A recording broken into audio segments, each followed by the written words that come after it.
పెద్ద సమస్య వచ్చి పడింది. హలో గైస్, అస్సలాము అలైకుం, welcome back to week 3 of becoming a farmer. మేమైతే రీసెంట్ గా పప్పాయ వాటర్ మెలన్ మొక్కలు అయితే నాటినాము. ఈ రోజు వచ్చి వీక్ 3. ఆల్రెడీ 3 పార్ట్స్ అయితే అప్లోడ్ చేసి 4th పార్ట్. ఎవరైనా చూడడం వాళ్ళు ఉంటే వెళ్ళి చూడండి. ఈ రోజు మొక్కలకి పురుగు పట్టుకున్న స్ప్రే అయితే కొట్టేశాం. దాని తర్వాత పూల మొక్కలను అయితే నాటేశాం. మాకు తెలియని మ్యాటర్ ఏంటంటే వాటర్ మెలన్ చెట్లకి గడ్డి అయితే ఉండకూడదంట. అది మాకు రీసెంట్ గా వేరే వాళ్ళు అయితే చెప్పారు. మేమనుకున్నామంటే గడ్డి ఉంటే కాయ గడ్డి మీద స్మూత్ గా దెబ్బ తగలగా ఉంటుంది అనుకున్నాము. బట్ అలా అంటే యూజ్ కొట్టే ఛాన్స్ ఎక్కువ ఉన్నాయంట.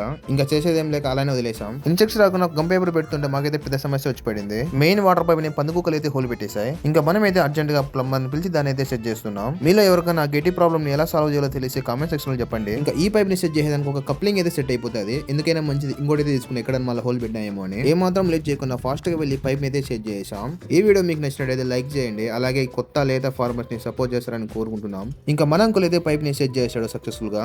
అండ్ ఈ రోజు మొక్కల కండిషన్ వచ్చి ఇలా ఉంది. అక్కడక్కడ ఫ్లవర్స్ కూడా వస్తున్నాయి. అన్ని హెల్తీగానే ఉన్నాయి. అలాగే తీగలు కూడా మంచిగానే వచ్చాయి. ఇంకా పపాయ కండిషన్ వచ్చి ఇలా ఉంది. మీకు ఈ మొక్కల కండిషన్ ఎలా అనిపించిందో కామెంట్స్ చెప్పండి. So that's it for today. Do like subscribe to my channel for works. ప్యూ ప్యూ.